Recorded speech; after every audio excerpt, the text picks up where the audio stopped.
And we are live. What's up, everybody? This is Whiskey in the Six. Technically, this is actually Erik Waite's channel. We're just subbing in tonight. So, Erik, why don't you say hello?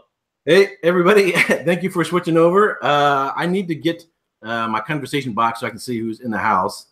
But so we have Chris Santa Cruz in. We got Richie Z. And I think that might be it. Hopefully, everybody will make their way over. So let's see. I gotta go back. I gotta bring up the chat box real quick.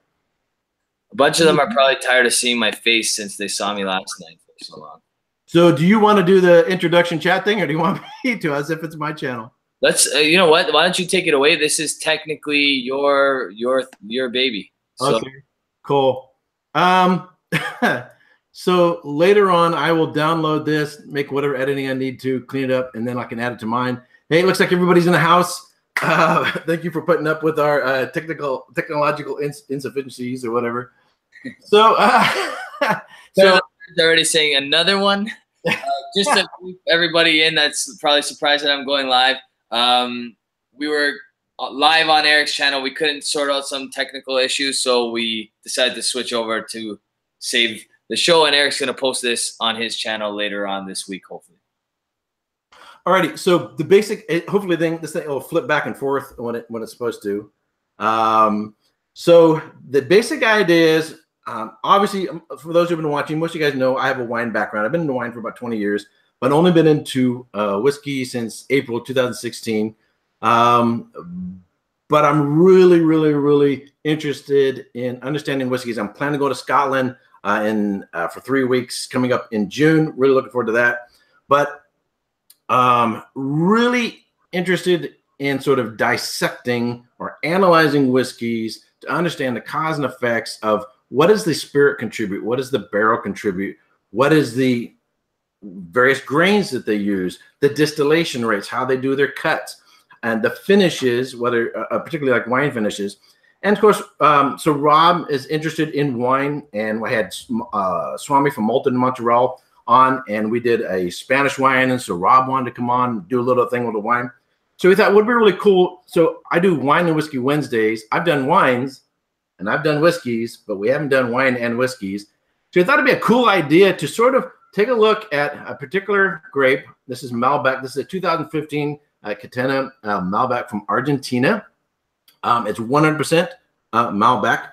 And this is, and Rob's already reviewed this, and I went and bought this. This is the Longrow Red Malbec, cask matured, aged 13 years, and this is in a Malbec finish. So every year, for those who don't know, Longrow is owned by Springbank. They're in Campbellton, in Scotland, and every year they do a different red wine finish cask. They've done Cab Franc, Cabernet Sauvignon, Pinot Noir. So this is the Malbec.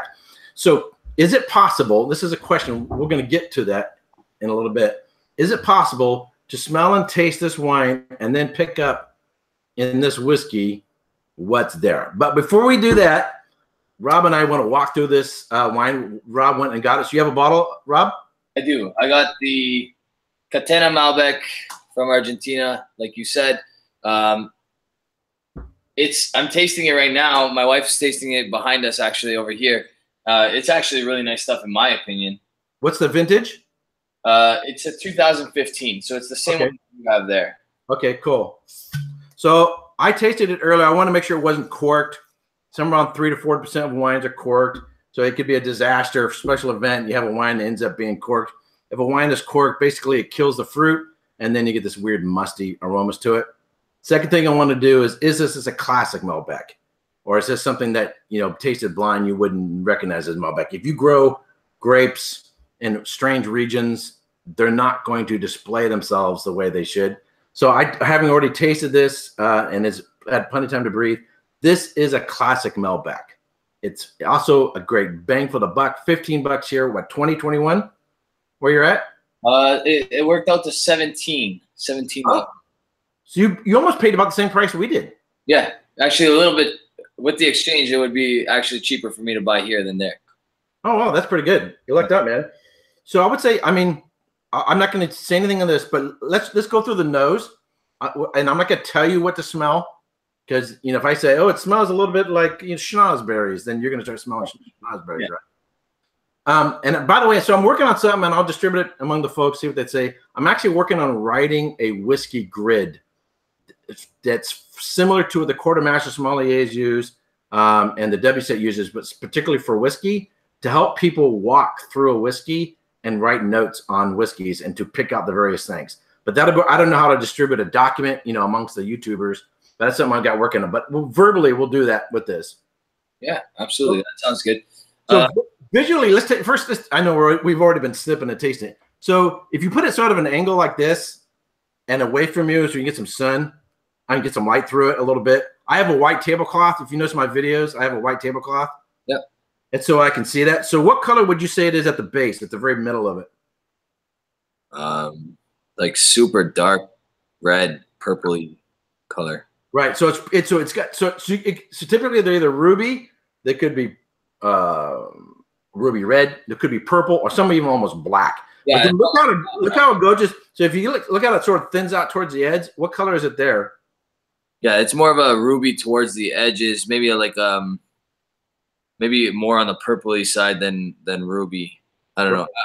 You're at like reds and purples are usually my worst things to judge because I'm colorblind. I forgot about that, dude. You'd be screwed in a blind tasting on that one. But the good thing is, color only gives you 5% of information of everything else you need to know.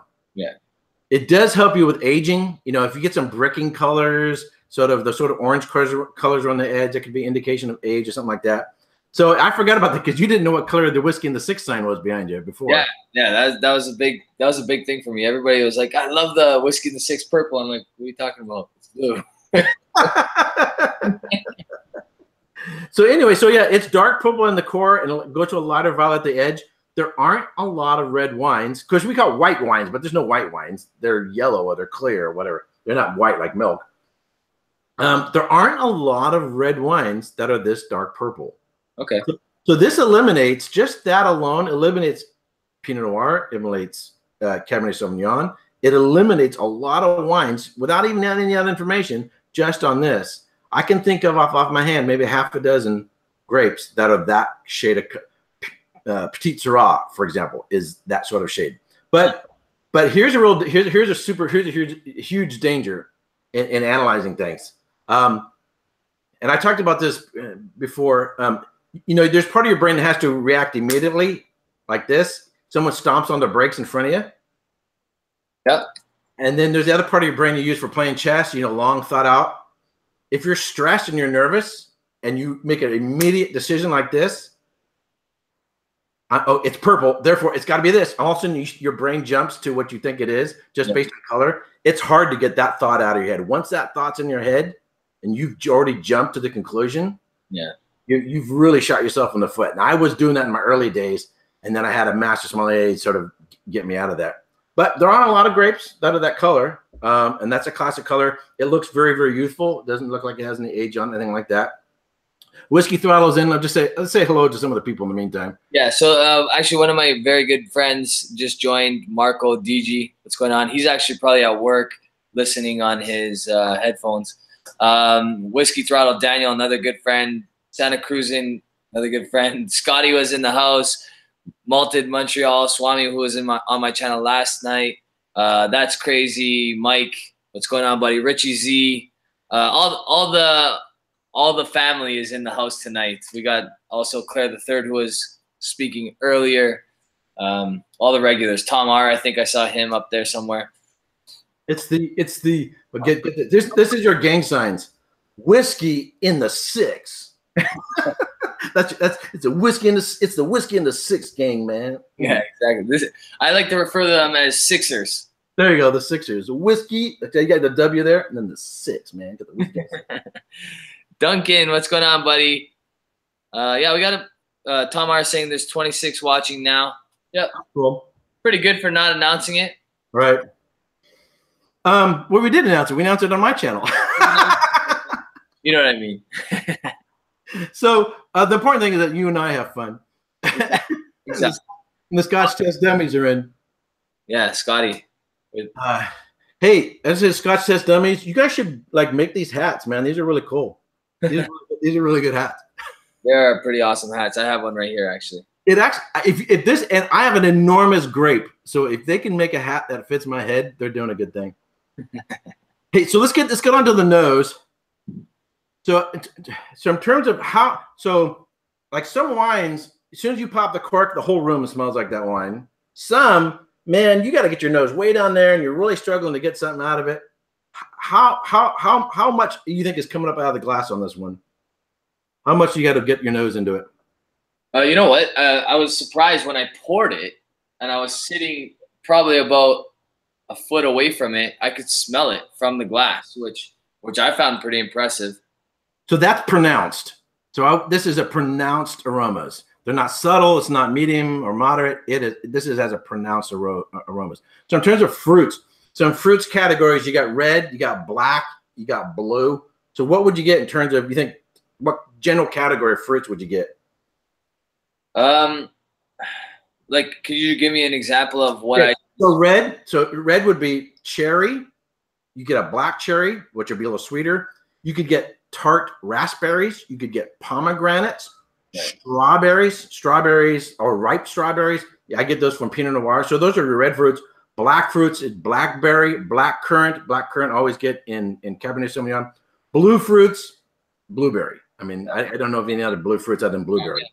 That's true. Okay, so I would say that I'm somewhere between red and black. Okay. I don't get it. But now that you mentioned blueberry, I kind of, on the back end, there's a little bit of like that sour blueberry note. Yep. Okay, so the blueberry there, it's got some black fruits, it's got some blackberries, it's got a little bit of red, but that little blueberry fruit, there aren't a lot of grapes that have that blueberry. Okay. Okay, so I can think of Barbera has that blueberry, and a few others. There aren't that have that little blueberry. Do you ever eat Count Chocula, or Frankenberry or Blueberry cereal? I have, yeah. Okay. Now think blueberry cereal. Okay, I guess I'm not saying what to. Now try it again. I just want to give a quick shout out to Malted in Montreal, Swami. He was on my channel last night. Super cool guy. We had a great time last night. He just dropped a super chat. Thank you so much, brother. Really Thank you very much. Yeah, because they won't give me a super chat. They won't let me do it.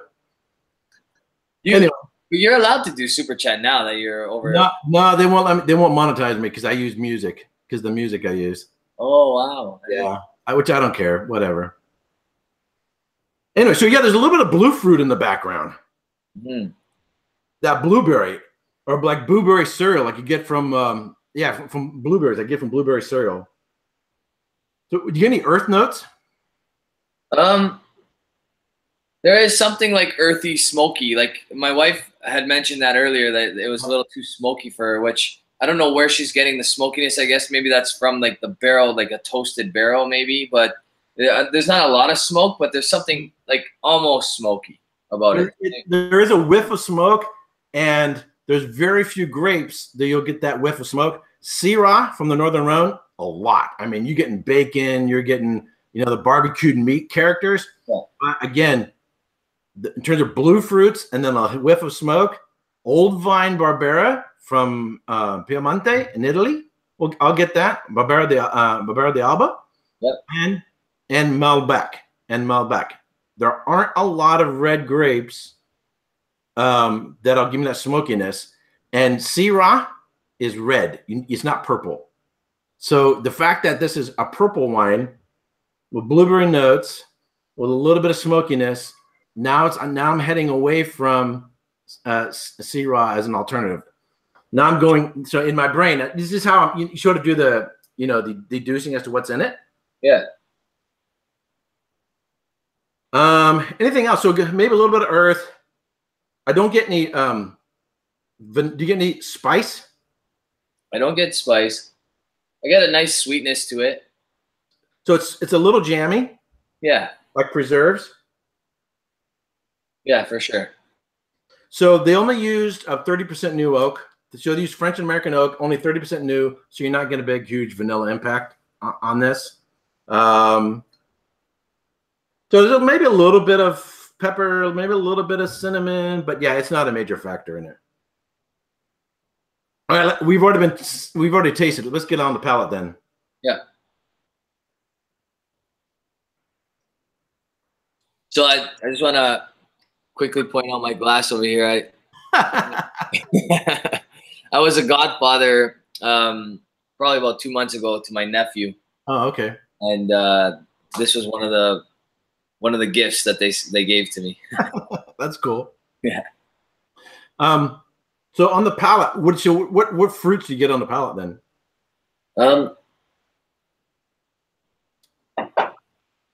Is it the same thing on the nose, or is it a little different?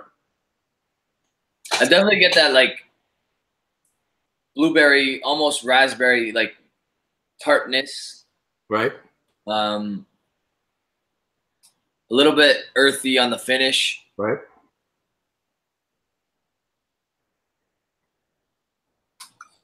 Get another sip.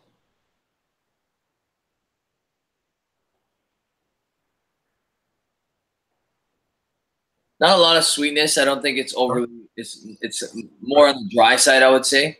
Right. So first, I always want to deal with the fruits, flowers, spice, and other, and then get structure. So structure is sugar, acid, tannin, and length of finish, and body. So which is part of alcohol. So that's sort of a separate category.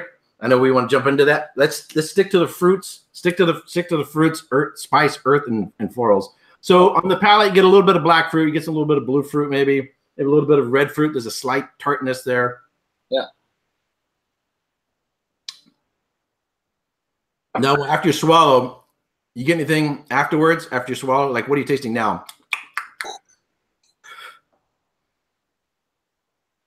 Any florals?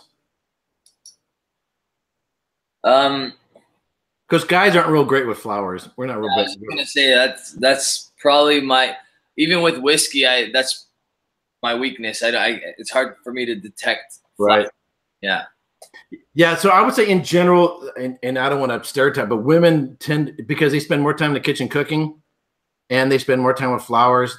I've always been impressed by women in their notes, in the business on those particular characteristics. Yeah. So it has it has some little purple floral notes to it. Whatever. Now structurally, how much grip does it have, you think, on your palate? Well, does the dryness count for structure, like the astringency of the wine? Because I find it's drawing. Like I could use a sip of water kind of thing after a few sips of this. And this is a challenge, and there's no way in the world I can teach you this in one lesson. This takes a lot of experience. You can get a sweetness from alcohol, even if it's bone dry, and you're gonna get sweetness from sugar. So I had a class in which we had like 6 glasses of water. Each one incrementally had a little bit more alcohol added, like with a dropper. So there's no wine. It's just drops of alcohol in water. And as you went through the glasses, as there's more alcohol, the water got sweeter. Yeah. So alcohol itself can add a sweetness to it, but the wine is dry, and it takes time to figure out where you feel it on the palate. Where do you first feel the dryness? In the front, in the middle, on the sides, on the back? I'm gonna say in the middle, like literally the center of my tongue. Okay. That could be the way I drink, like just because I try to roll the whiskey or the wine, whatever I'm drinking, down the center of my tongue. So it enters kind of juicy and fruity, and then, man, he's really slamming it back there, and then it dries out, because I'm doing a little more talking, and then it dries out. So it's a dry wine. There's no sugar in it. It's fruity, but it's dry. Now, how much astringency in terms of puckering? Do you get any puckering? A little bit, yeah. Like I find it a little bit in the inside of my cheeks and in the center of my tongue, for sure. Careful with that sexy talk, George Kaplan is saying. Yeah, I got to increase the size of the Chaplin, but I can't. The discussion box, I don't see them all that well. So it's dry. The tannins. So tannins is what causes astringency. It does other things as well. It gives a wine structure, gives a background. Are sort of medium. Yeah, it's not like to the point where like I'm like feeling like my cheeks are gonna cave in kind of thing. Like it's not I've tried drier wine than this. Like some of the Amarones that I've tried have been like, oh yeah, even more dry than this. I don't know. Maybe that's just me. I'm inexperienced. But what about have you ever had Nebbiolo like Barolo or Barbaresco? Yes, both of them. I think I like. So you said Barolo and Barbaresco. Does Brunello count in that category too, or no? Yeah. So Barolo and Barbaresco are DOCGs. They both 100% Nebbiolo. Oh, okay. They're like regions in Piemonte. They have different soils. Is really the bigger difference, but it's the same grape, Nebbiolo. Yeah, they're basically one's the male, one's the female, right? The Barolo is the male. Yeah, that's sort of old school. I think it's more a reflection of style than it is the actual terroir of the soils.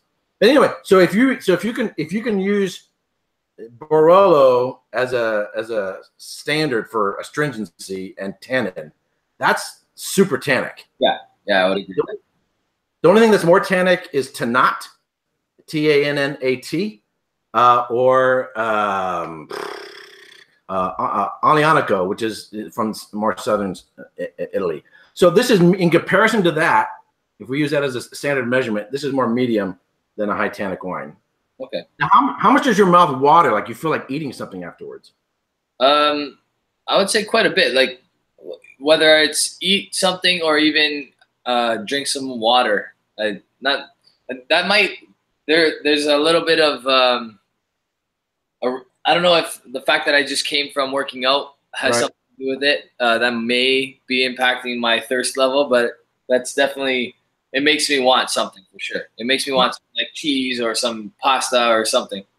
Or some, I mean, this is a meat wine as well. And in Argentina, they're big on meat. So this is why they've done so well. So one of the ways I measure, so tannins can make your mouth water, alcohol, the different things, but acidity has an effect where you develop a lot of saliva under your tongue. You just get the salivary glands going underneath. And so based on that, this is a medium plus acidity. It has some nice acidity to it. If it didn't have acidity, it would seem flabby. Okay. And you wouldn't get that, hey, I could really eat something now. Yeah. So what about the length? So we're in 23 minutes into this. So within 7 minutes, we want to switch over to whiskeys and we'll start working on that one. Yeah. So how about the length of finish? How much does it stick around after you swallow, you think? I don't remember when the last time I took a sip, and I'm still tasting it. So it's a long finish in my opinion. Yeah, it's got a nice long finish. Really nice long finish. So and your wife was right, you know, it's not a sipping wine. Some people might like sit around sipping it. Some wines really need some food, you know, to really work. You know, no one listens to a triangle. Ding, ding. I mean, it's got to be part of the orchestra, right? in the same way, this wine really begs for some food, but it is a food-friendly wine.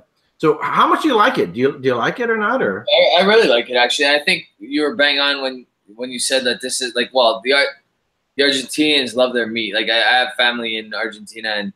Oh, wow. Yeah, they definitely love their meat, and I can definitely see this going excellent with a barbecue, especially like because they're heavy on their salt too. So. Oh, right. Yeah. So I really like this. You know, it's for $15 to $17, whether it's Canadian or US.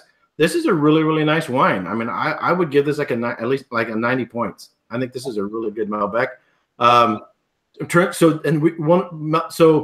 for those who don't know, so Malbec is a Bordeaux varietal, but very little is grown in Bordeaux today. Most of what is in Bordeaux is on the northern right bank.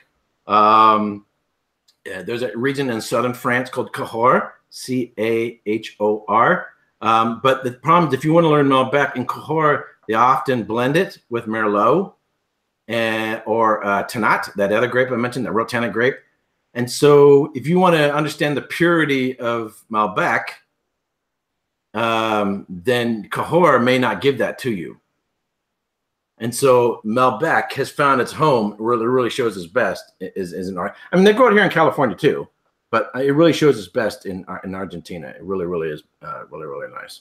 Yeah, honestly, I really enjoy it. I'm going to definitely put a cap on that and have some of that with dinner tomorrow for sure. And for $15, that's a really nice wine. Yeah, you can't go wrong. That's a really nice wine. Yeah. So we're switching over to a Malbec finished Longrow Red next. Yeah, I'm gonna pour some into a glass. So I got mine down to. So I opened it and tried a little bit on Sunday in the Whiskey Church, and then I had a little bit. Actually, last night when I was watching you and Swami, Yeah. I had a little bit because I wanted to get it down to the shoulder. Yeah, I obviously have had a little too much fun with this one. We're nearing the lower half of the bottle. It's fantastic stuff, in my opinion. I don't know. How do you feel about it so far? Yeah, well, and this is, I'll kind of get to this towards the end. So I was actually talking to Roy at Aquavite for like 3 hours the other night. In the middle of the night, I didn't have to get up in the morning, and so it was like 2 o'clock in the morning my time, and I was going to talk for like 15 minutes. Next thing you know, 3 hours later, we're still chatting away.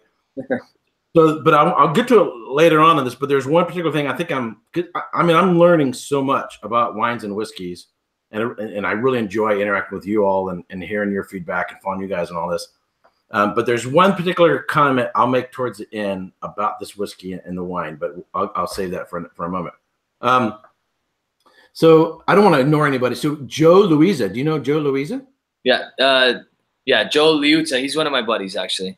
Okay, that's a good Italian name. Yeah. So he's asked Cab Franc or Malbec. This is the Malbec cask. So I'll hold it up. Yeah. The Malbec. I have the Cab Franc over here, which I've opened, and it's just as stunning, in my opinion. But okay. That one for another day. Something I would really like to do is take a bunch of other wine cask whiskeys, set them next to each other and then do a Cab Franc, do Cabernet Sauvignon, or whatever else the other wines are. Yeah. Well, we can do that. I will be lining up all the reds that I end up getting. So if all goes well, Whiskey Throttle will be sending me a Pinot, and then my buddy Jeremy from Toronto Whiskey Society just lined up the Port Red. So we'll have the Malbec, the Cab Franc, the Pinot, and the Port, and we're gonna do them all in one show. So that should be pretty cool.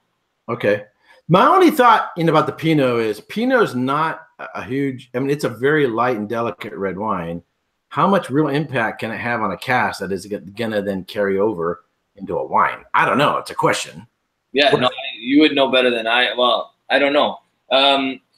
According to Don Livermore from Corby Distilleries, more famously Wiser's, he says that alcohol tends to strip from wood. It doesn't matter how many times that wood has been used. So whatever is lingering in that wood, the alcohol will strip away eventually. Right. So depending on how long the alcohol was in that Pinot Noir cask, I guess, could determine. Right, but even Pinot itself, this is the grape itself. It's a cool climate, light. Whereas Port 18 to 21% alcohol by volume.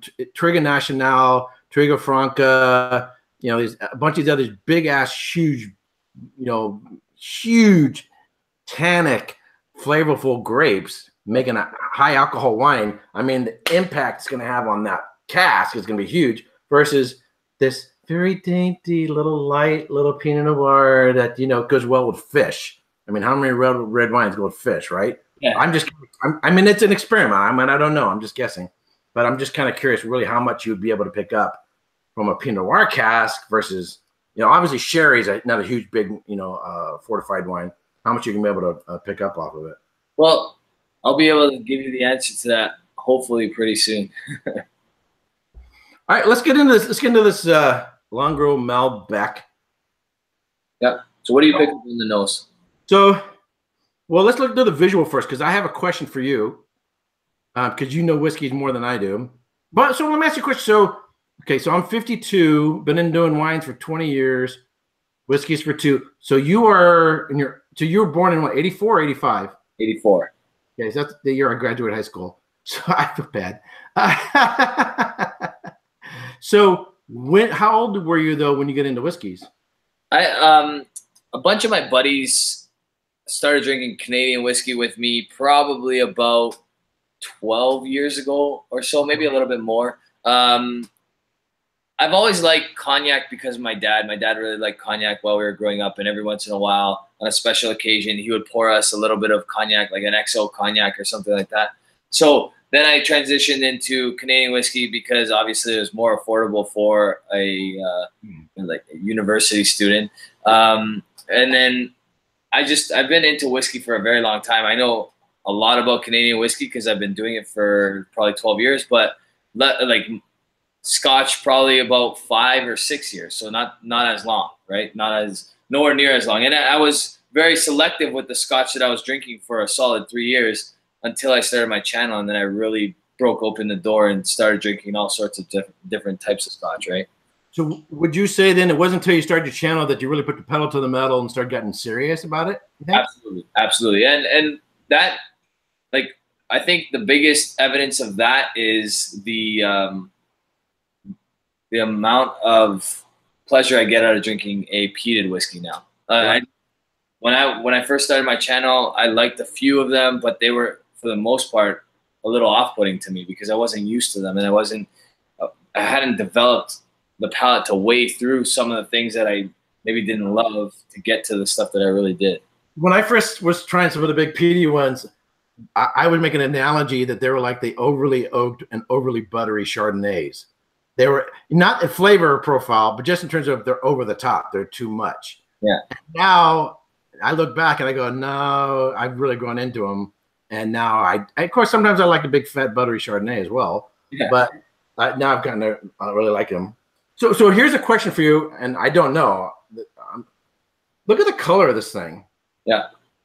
So it has that red tinge to it. It's not amber particularly. It's not copper. I mean, I would say 90% of the whiskeys I've encountered are in the amber to copper color, range, or some of the lighter ones.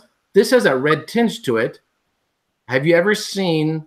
Maybe there are. Have you ever seen a whiskey that wasn't finished in a wine cask that had that tinge to it? Can you think of it? No, that's not aged in a wine cask. I don't think there are many. Swami had the chance to try my Octomore 7.4 yesterday, and that one's super dark, but you would be able to determine the color of that one a little bit better than me, but I would say that that's more of a brownie type color. Right. Yeah. From Monday, I remember seeing the video. It was really, really dark. But this, I mean, from a distance, there are some rosé wines that are that color. So you wouldn't. So just visually, you could.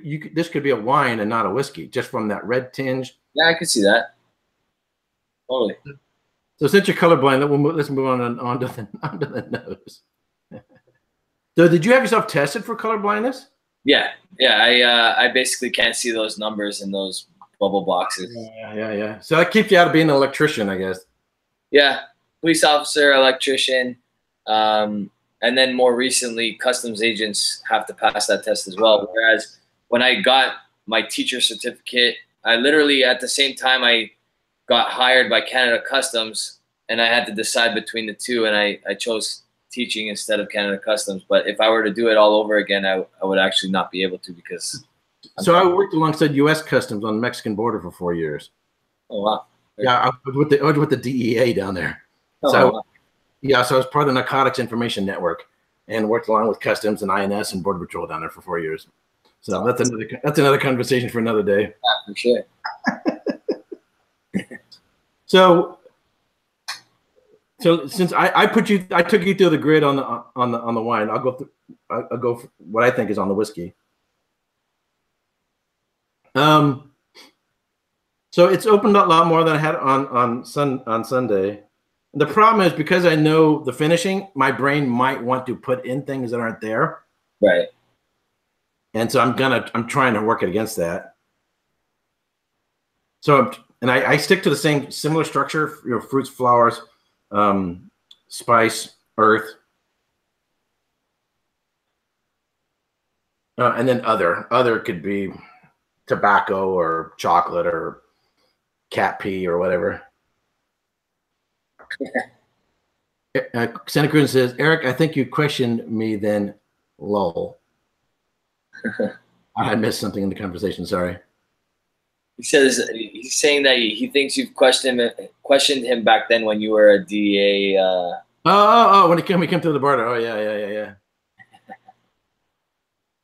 So one of the other things that is challenging is because I like to keep that structure. If there's something that's more prominent, like peat, yeah.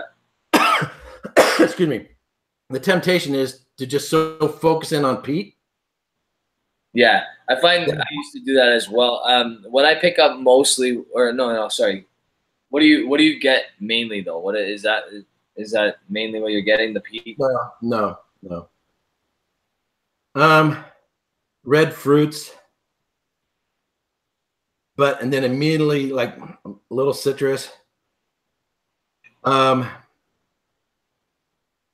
I almost have to pull my nose out of it in order to analyze it. Otherwise, it starts getting overwhelmed with a lot of other things. But I get chocolate covered cherries. You reading all the comments? Yeah, I'm just trying to. My bourbon journey is saying that something about a live stream tomorrow. Maybe I missed it. I don't like. Yeah. You know, I kind of get the chocolate covered cherries. Yeah, I can see that. And then just a whiff of smoke revolving around that. A minor nuttiness, just a little bit of nuttiness. So I'm thinking candies. I'm thinking. Yeah, you know what's funny? As soon as you said that chocolate covered cherries, it's changed the nose for me, which is crazy how that happens. Well, sometimes there can be something. It's like this thing. What is this thing? I don't know what this is. I can't tie something to identify to it. Yeah. And then someone else says, "Oh, it's lilac," or it's something, and you go, "Yes, that's it." It's not that they change your mind. It's that you just couldn't pin it down as to what the hell it is. Yeah. And so you're scrambling for something in your catalog in your brain of aromas and flavors, and then someone identifies it, and you're like, "That's exactly it." So, for example, studying Rioja and Tempranillo, there was a particular spice character to Rioja that I couldn't quite identify. And a master somm, he said barbecue potato chips.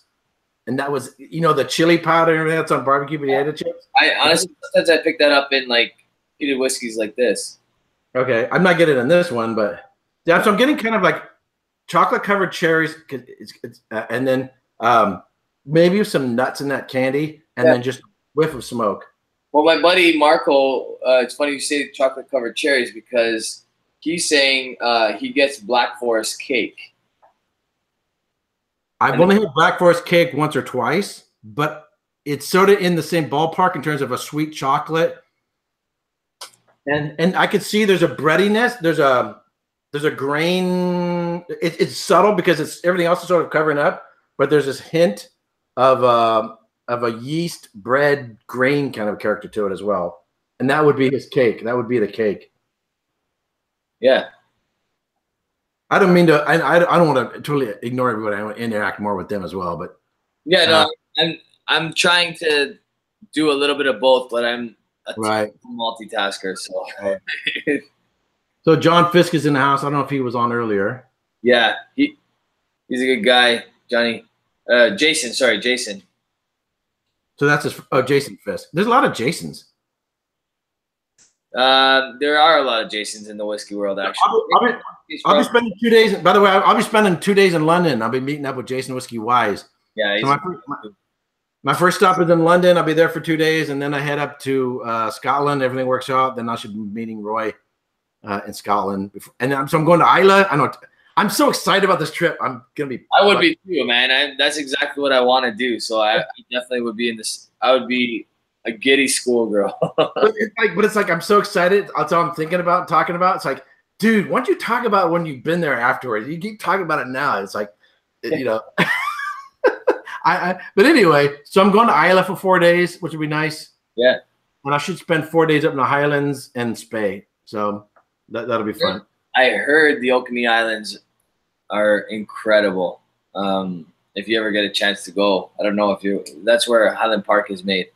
And that's north of the Highlands, but I don't know, fly or take a ferry, or I don't know how you would get. I would assume you would have to either, well, depending on where you are, I'm sure you could take a ferry, or you would probably be best off if you're going from Islay to fly to, because it's on the opposite side. Hey, Scotch for Dummies is in the house. Hello. What's up, Drew? That's probably Drew. Hey, Drew. So, as Drew can see, I rearranged my furniture a little bit since the last time when he was here. So, yeah, I spent 2 hours on a ferry heading over to Isla. And I'll be going to, I think, 5 or 6 distilleries. Where were they? Beaumont, Bruichladdich, Ardbeg, and Kilchoman, and I think Lefroy. There might be one other one in there. Yeah. Anyways, so I'm trying to think of it. So there's this. I just think of. So the thing is, you can like small things and taste things separately, but you can also start combining those traits, and then it reminds you of something different. So I could say cherries and sweet cherries. I could say chocolate. I can say and then nuttiness. But then when I put all those together, then it's a candy of some sort. You know what though? I still get a beautiful barbecue note out of this one, and but all those I definitely picked up more today since we were talking about them than I've ever picked up before on this. So that's the thing. So you think of barbecue versus grilling, and there's like you have Kansas City barbecue, Texas barbecue, you got Louisiana barbecue, you got all different kinds of barbecue, and then you got different kinds of sauces and so forth. Absolutely. I just picked up not that long ago. I picked up a Traeger smoker / grill. It works as a barbecue, but it smokes the meat as it's working as a barbecue because it lights up wood pellets and causes a fire, and that's what generates the heat and all that sort of thing. So it gets up to about 450 degrees Fahrenheit, or Celsius, Fahrenheit. I don't know. I can't remember. Yeah, I'm gonna say Fahrenheit, but it works as a grill and a smoker, and you get an incredible smoke out of it. And whenever I do like ribs, I'll get similar notes on Longmores than when I do those ribs because that the sauciness, the sweetness of molasses or ketchup or whatever you're using in the sweetness part. Yeah, I can see that. Yeah. All right, so we've been nosing the death out of it. You probably don't spend this time on how many people? I'm wondering how spend this too much time just on the nose. Yeah, we've been spending quite a bit. That's okay though, because honestly, I picked up things that I haven't picked up in a long time.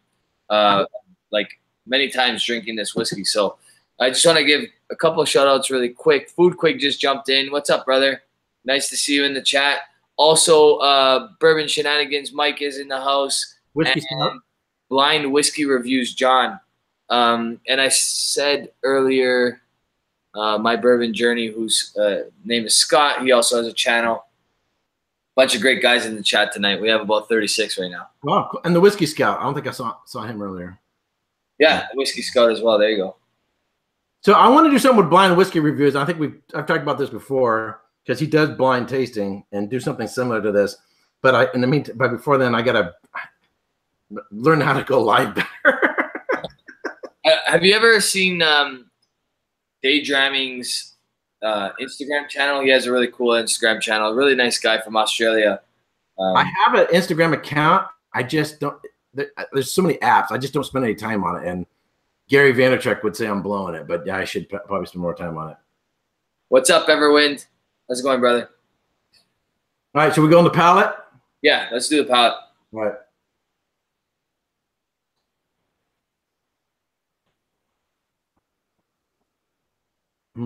L'chaim. Wow, nice. So you haven't added water yet, right? No, I'm almost religiously against it. I'm not a big water. If I don't need it, I don't add it. If I need it, I add it. But right now, I'm not doing it from an experimental standpoint, but there's some whiskey higher or bourbons, you gotta have water just to get them to calm down. Yeah. This is so nice. You don't even need to. Honestly, what I have to do when I have a couple glasses of whiskey, especially when I have a full bottle, is I have to give a little bit of water and see if anything changes, because sometimes, many times it ruins it for me. I'm going to be honest with you. I don't love adding water. Keep talking. I'm going to grab something real quick so I can put water in it. Absolutely. Many times I add water and it ruins it for me. but sometimes it changes it so much in a different way that it just adds a really cool element to it. And I feel like that happens a little bit with this Longrow Red, this Malbec here. It becomes a little softer, irons out some of the edges, and then it just like really sweet on the palate after with a little bit of water. So I just wanted to get some more water, and then I've tried using teaspoons. I find I kind of like using a straw where you put your finger on the end of it, because I can see how much water is in there, and I get really good control, you know, just doing this bit with the straw. So I went and got a straw. But so yeah. on the palate, the biggest thing that impresses me with this whiskey is its evolution. It's what you get in the front, when you get in the middle, and what you get in the finish. I mean, it has a huge arc, and it's not like just a major kind of minor changes in the middle and towards the. I mean, it has this huge arc, difference when you get in the front, in the middle, and the finish. And for me, that's how I define complexity. Not in terms of the range of flavors, but the development of flavors.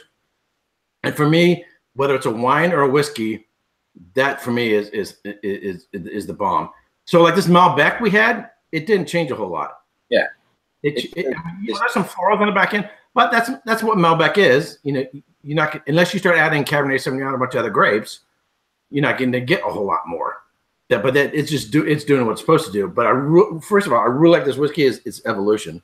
But similar to what I get on the nose, I'm getting on the palate, except for this sort of delicious vanilla candy kind of character in the middle. Everyone is saying after your GS15 review, I think you need to try a little water to open it up. Did you try with a little water? I think he's referring to a George. You know what? I don't even know what he's. Oh, Glen Scotia. You know what? I have it upstairs. I will add a little bit of water to see if anything changes. But I really like that whiskey, so I think it's pretty great, neat. I have a 1991 Gordon MacPhail Glen Scotia I'll be reviewing in a couple of weeks. I'm looking forward to that one. But I don't think I've ever had a Glen Scotia before, so I'm looking forward to it. It's crazy how similar in taste they are to some of the Springbanks. So I think if you like Springbank, you like this Longrow, that's definitely something you're going to enjoy. So what do you get on the palate?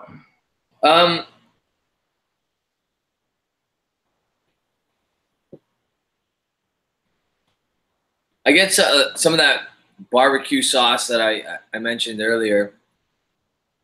With a little bit of water, it sweetens out a bit. It's got that spice too from a barbecue sauce. Yeah, yeah. Almost with that barbecue sauce, you add some cinnamon, you add maybe a little bit of apple, you add some red fruits, like you said earlier, like cherry. And then on the finish, some nuttiness and some dark chocolate. Those are pretty much the things that I'm getting on it. So then here's the question. Nothing we described about this whiskey sounds anything remotely like the wine. Exactly. Yeah, no, I would not be able to tell there's any relationship between the wine and the whiskey for sure. So that's something I've been thinking through. And it may be, you know, due to a lack of my, expertise. Maybe an expert would pick up something where I wouldn't. Maybe people say, hey, you notice this one little thing? And you go, oh, yeah. And he goes, that's from the wine cask. You know, sometimes you have to study along with, you know, a Jedi master in order to get beyond the Padawan. I do think this would taste very different without the Malbec finishing. That being said, I don't think it tastes like Malbec. You know what I mean? Like, it's like some sherry wines or some sherry whiskey or sherry aged whiskeys anyway, taste different than they would with just your ex-bourbon cask maturation. But when you compare it to a sherry wine, are you really picking up the same notes? Probably not. I do though. Sometimes, like a Glendronach, you will. Like certain ones, you will for sure. Right. There are some that like a Glenfiddich or I don't know, something that has like a small amount of sherry, you're not going to really pick it up. So, and that depends on, did they resurface inside the cask? Was it a wet cask? Was it a dry cask? Did they season it? In other words, they took it apart, laid it out, let it dry, and then put it back together. That's gonna affect the impact on it. But yeah, fig dates, raisins, and how much. But yeah, definitely the Glendronachs are almost like total sherry bombs, in that case. Absolutely. Like no one can convince me otherwise that they don't leave maybe a little bit of sherry in that cask. I know people are gonna jump all over me and say whatever, but I feel like, especially in the past, Glendronachs and Macallans, they used to leave something in the cask because there's no way you're getting those flavors. Like Macallan doesn't get the same color and flavor that they used to get out of their whiskey. There's a reason for that, I think. Right. Well, here's things again. The only way you're gonna know is if you can peek behind the curtain and take a peek. If they're using wet casks, that would have an impact. Versus if they're shipping the cask, which I don't think they're going to do because it's expensive to do it that way. If you don't take the cask apart and you ship them immediately and get them super fresh, and there's actually a little damp on the inside, that would have a bigger impact. But those could be like distillery secrets that they don't want their neighbors to know, whatever. Yeah.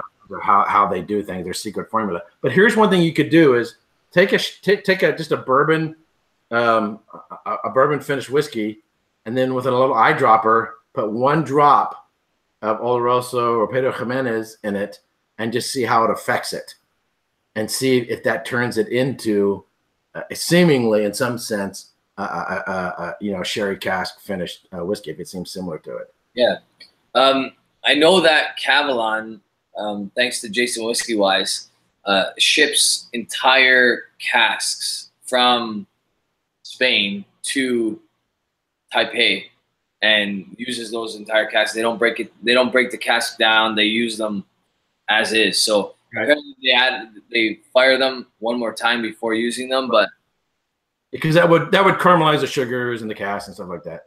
Yeah. But yeah, see, now that's expensive to do that because it takes up more room on a ship, right? Versus taking it apart, where you're gonna have you can fit a lot more barrels on a ship. Hence why basically any bottle of Cavalon is no less than $180 American, pretty much. Right. So here was the thing. So we're into it 53 minutes. I don't know how long you want to go. So I'm going to put a little bit of water. So here was the thing I was discussing with Roy. We talked about in 3 hours. We talked about a lot of things, but here was the thing. So imagine, I don't know if you've been around too many laboratories or whatever, where they have different gases for doing different things. So imagine you got a tank, a metal tank with oxygen, like you see around the hospitals. Yeah. My mother, God rest her soul, she carried around an oxygen tank with her, a little cart, Or now imagine you got another tank with hydrogen in it, right? Which is very explosive. You got 2 tanks with gas. You take 2 molecules from one, 2 molecules from the other, you put them together, and you get a liquid called hydrogen peroxide. Or if you have just 1 molecule from oxygen and 2 from hydrogen, you just get water. I mean, would you drinking water go, here's water. I'm picking up some hydrogen and some oxygen in this water. The sum of the parts, the whole is greater than the sum of the parts. You would never discern that there's hydrogen and oxygen in there based on the nose and palate. And I think there's an analogy there with wines and whiskeys is there can be this mysterious element that you can't narrow, you can't dissect it and figure out what that is or what makes it the way it is. There's just this sort of certain element that is beyond. So, and because I'm trying to dissect everything, right? Yeah. I'm trying to pull everything apart, trying to analyze everything to death, and figure out what's what are the cause and effects, which is what I've been working on. And that's what you got to do if you want to reverse engineer something in blind tasting. But sometimes it's not. This is more than just this grain versus and this distiller and this water and this cask and this age. There's something more to it that gives it what it is. Absolutely. Couple comments I just want to get to right here. There was earlier Travis was saying that Paxaret is the reason why old Macallans and old Glendronachs are what they were. So basically that's a syrupy sherry. Basically it's a broken down sherry into like a syrup. And then I don't know if it's Mitchell or Michael to share. He's asking which version of the red. We're doing the Malbec. We did a Malbec wine and Longrow Red Malbec comparison tonight. And he wants to know who speaks Spanish. I would say Boquito. I worked on the border for 4 years. Manos arriba. I know how to say certain things in arresting people and put and how to question people. But other than that, I'm not conversive in Spanish. Hands up, Yeah. All right, so I'm going to put a little bit of water in. Are you putting water in yours or are you drinking it straight? I added some water already, actually. Okay. Yeah. I just ordered a Malbec today. Wonder how it's compared to. John is asking how the Malbec is compared to the Cab Franc. I've only had 1 dram out of my Cab Franc, Josh, but so far, it's so hard for me to pick one. What I do plan to do is I'm going to do the Malbec, the Cab Franc, the Pinot Noir, and hopefully, if all goes well, the Port. And we're going to do them head-to-head, me and Jeremy from Toronto Whiskey Society. And we're going to be able to tell which is the best side by side because they're very similar in a lot of ways. Swami's taking off. I just want to say goodnight to Swami. If you haven't already, check out Malted in Montreal's channel. Subscribe. He's a good dude. So what are you picking up with a little bit of water, Eric? Nose has changed, right? Yeah. It's less on the peated side now with water. A little more chocolate. Yeah, exactly. And a milk chocolate from a pirate ship off the coast of Miami. I had to go a little Bart there. Yeah, a little chocolatey. There's more of the spice coming out. Yep.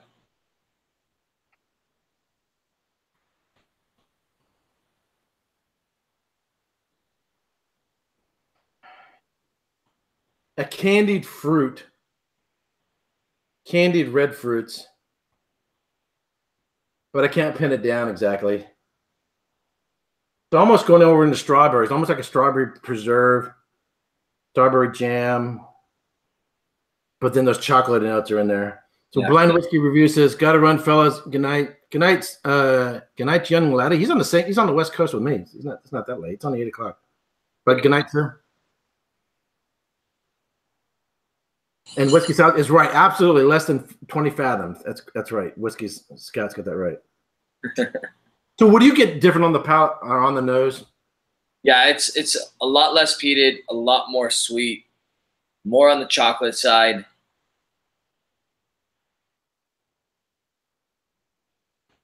Like syrupy, almost like a maple syrup in there too.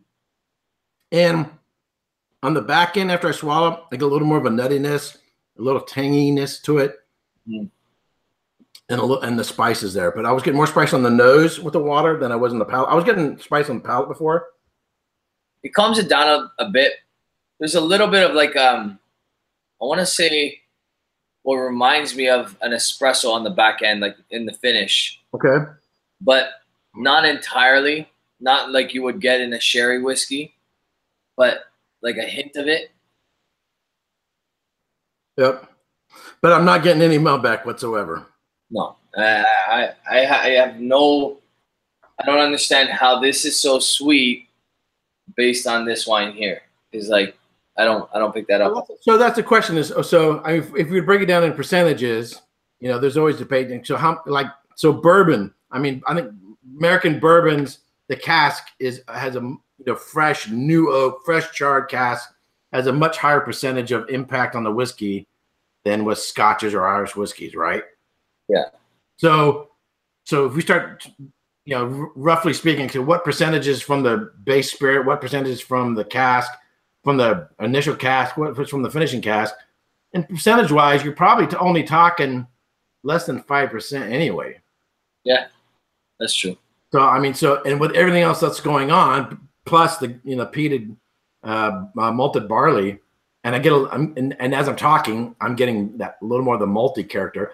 Yeah. Malted milk balls. I don't eat them very often, but I don't drink beer, so but in order to train my palate for a malt, I tasted malted milk balls. I get kind of a malted milk ball. As I'm talking right now, I got maltiness plus the chocolate. Hoagie Bear is joining us. I don't think I've seen him live in a long time. What's up, Hoagie Bear? And then DH Silves, what's going on, buddy? I have a Springbank 12-year-old cask strength upstairs, and there's probably about a heel left. Right. I do want to incorporate that into my Longrow Red video because I find that that's got, I think, 30% sherry and then 70% ex-bourbon casks. Right. Or it might be the opposite. I could be wrong about that, but I think I'm right about that. There is such a subtle difference between that Springbank 12 and this Malbec 13 and the Cab Franc 11 that I think the only way to really distinguish is if you have them side by side. So interesting. Yeah. So you tasted the Longrow Cab Franc though, right? Yes, I have. Yeah. I think I've seen your review. Now I haven't tasted that, but what would you? And I don't even know if I can find it. This can be hard to find. It's relatively new, so it'll be around your area very shortly. I have the NAS. You know, that's like $51, which I really like. So what would you say? Is the differences if you're tasting these side by side with the Cab Franc? What's the difference with the Cab Franc? You think? So far, I think the Cab Franc is a little bit more peated. Okay. I don't know if it has to do with 2 less years in a barrel. It was in the Cab Franc casks for, it doesn't say, which is kind of weird, I think, which just tells me that it's probably not very, oh no, it does. It does say. It says 2 years in Cab Franc. So I want to respond to Evelyn real quick. He says, so alcohol acts like a solvent in the barrel. Yes. So it will break things down into other elements and others will remain. Perhaps, oops, now it just scrolled up into the quote. Dustin Silvestri, thank you so much. That's his normal name when it comes to when he's in the YouTube chat. Thanks, buddy. My eyes tend to go smaller and smaller as it gets closer to 11 o'clock. Okay. I got to work in the morning, and it's been a couple late nights in a row, so I probably look a little sillier than I normally do, but that's definitely fatigue. I've only had 2 drinks tonight, so I'm definitely not. Eric, thank you so much, buddy. You didn't have to do that. I really appreciate it. In there. Sneaky. Anyway, so I know. So it's 8 o'clock here, so it's got to be what, 11 o'clock where you're at? It's 11 o'clock. Yeah. Okay. Cool. So it's real easy to download these, and so cause I'll use clips from other people's stuff. You know, if I'm talking about another region or whatever else, and add clips from whatever. It's pretty easy to do. Okay, cool. Yeah. And then maybe if you want, send me the edited version that you have, and then maybe instead of having whatever, we can sort it out and see which one's better, and then. Yeah, in fact, Swami was supposed to send me some videos. I was going to do some editing for him, and then anyway, that's another discussion. Interesting. Mike, that's crazy, is saying that he can buy Longrow at a gas station in Canada, which I find interesting. Maybe in Quebec, but I don't think, definitely not in Ontario. That's for sure. I don't even know if you can sell beer at a gas station here in California. I don't think so. I don't think it's allowed. No, I know that 7-Eleven. I said if a 7-Eleven sells gas, they can probably also sell beer. And I've seen some 7-Elevens that have some really crappy wines, but I've never seen a spirit that I could think of, a whiskey there. Anyway. Right on. So, how do you want to do this? You wanna do another drink, or you wanna wrap this up? What do you think, buddy? No, I'm good. So it's been a lot of fun. I know you gotta get up in the morning, but so I want to thank you for hosting my show on your channel. Well, it was a blast, and to be honest with you, like it's become routine for me. Like I kind of know how to do it, and right. If they change it up, I'm gonna be screwed because it takes me forever to learn things when it comes to technology. Everything else I seem to be pretty great, but when it comes to technology, it takes me forever. Someone has to literally sit me down and show me how to do it. So, but so with these other wine casks, these other wine whiskeys, I would continue I would continue to explore other wines, and then think about them, make notes on them, and then try the whiskeys and see if you can pick up anything in them. Because I know, I've had a Sauternes finished whiskey, and definitely you could pick up the sweetness from a Sauternes in the whiskeys. So there are some cask finished whiskeys I've had that I could definitely pick it up in. I just couldn't pick it up in this one. Yeah, I don't know if I've tried a Cab Franc. I know I've tried a Cabernet Sauvignon, and you said that they are related in some way, right? Yeah. So Cab Franc had a baby with Sauvignon Blanc, and produced Cabernet Franc, Cabernet Sauvignon. Sorry. So okay. So no, so you take a clip or from Sauvignon Blanc, and you take a clip from Cab Franc, and you marry them together, or you hibernate, from the pollens from one to the other, and then what the outcome was Cabernet Sauvignon. We don't know if it was natural or if humans did it. There's a lot of grape varietals are out there that the parent is this and this, the parent is this and this and this and this. Right. But we don't know if it's natural because there's no recording of anybody ever actually doing it. But there are a lot of other grapes that, someone in a laboratory took these two grapes, put them together, and then produced this particular grape. Or out in the vineyards, some monk somewhere, was marrying up vines and whatever and producing other grapes.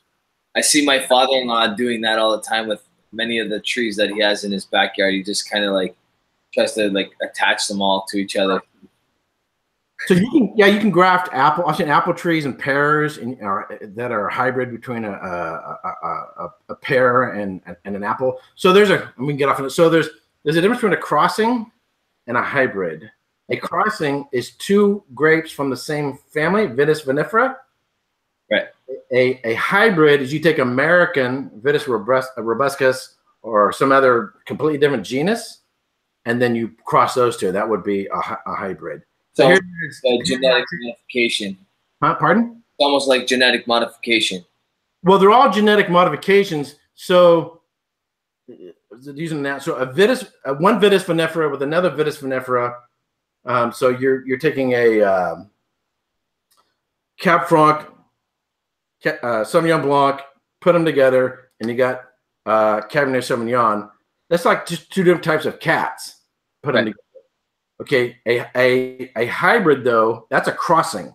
A hybrid though is you take a chimpanzee and a gorilla, then you put them together. They're not normally even in the same family. Like making a liger.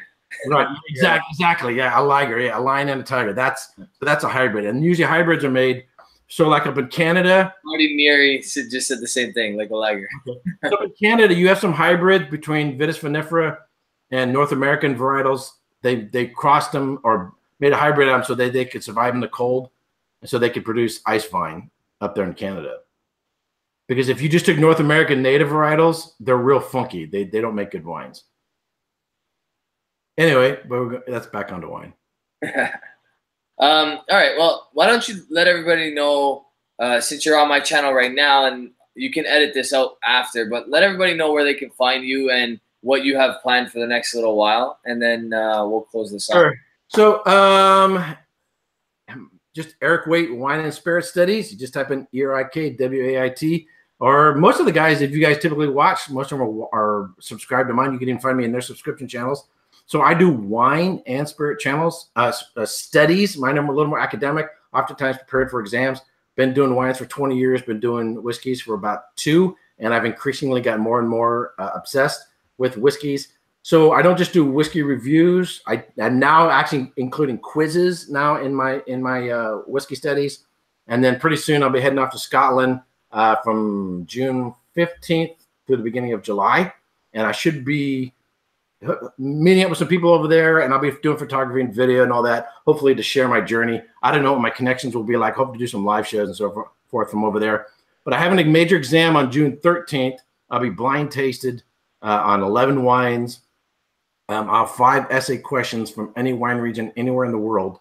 So I take off the day after my exam. to go to Scotland. You know, that's sort of, okay, the exam's over. That was a bitch. Now I'm flying. That's the best way to do it. So, anyway, so after that, I will probably be spending most of my time. I will increase in my whiskey studies. I have a basic 2-year plan that I'm sort of mapping out. That if I can source them, I want to do every distillery in Scotland in about 2 to 3 years, if I can find them. You can't always find the whiskeys, and just continue my study and journey. I've been everywhere in California in terms of the wine world. I've been there, seen that. I've tasted every wine region, studied every wine region. Now I'm ready to explore a completely different adventure, you know. And this is really a journey and exploration and getting to know people and know the culture and everything else. It's just a lot of fun, and getting to meet guys who also have this similar passions in the whiskey industry. So I do basically right now I'm doing 3 wine studies a week. I'll be starting Greece this next week. I've been working on my notes. So I'll be doing 3 Greek wine studies. Then I'll do 3 to 4 Hungary wine studies, and then that'll be it. And then after that, I'll probably just be doing whiskeys, and then I'm thinking about doing some sparkling wines over the summer as well. But anyhow, that's awesome, man. Honestly, I think I love watching your wine reviews personally, because it teaches me quite a bit about wine, and there's not many people doing it. And really, let's be frank, there's not many people that I'm interested in listening to other than you when they talk wine. So when you did the Italian series, I was obsessed with that series for the entire thing, because I love knowing about my own culture, which is it's fun for me. So I love all sorts of different types of wine. I love Spanish wine. I love some Portuguese ports and stuff like that. And this Malbec I really enjoy too. So one of these days I'm gonna make my way up north and come visit you, Swami, and Daniel, and everyone else up there in Canada, and I'll bring some wines. Swami and I are pretty close when it comes to driving. We're only about 5 hours away from each other, but to get to Daniel, it would take you about 2 days. So. Yeah, but honestly, I had a blast, buddy. This was me too. I would love to do it again if you're willing. Absolutely. Yeah, we'll get it sorted out on your end, and then we'll do it again for sure. All right, cool. All right, brother. Guys, thank you very much for joining. You guys can check me out on Instagram, Twitter. On Facebook, I actually have a Whiskey in the Six group. You guys can check me out on that as well. I think Eric's part of that group. I'm not 100% sure. Yeah. And then, actually, you just shared the Rob hugging the bottle. The Mac Daddy. The Mac Daddy picture, yeah. We should use that as the thumbnail for tonight. You guys are awesome. Love you all. Thanks for joining in tonight, guys. Erik, stay on the line. And everybody else, good night, guys. Cheers. Cheers.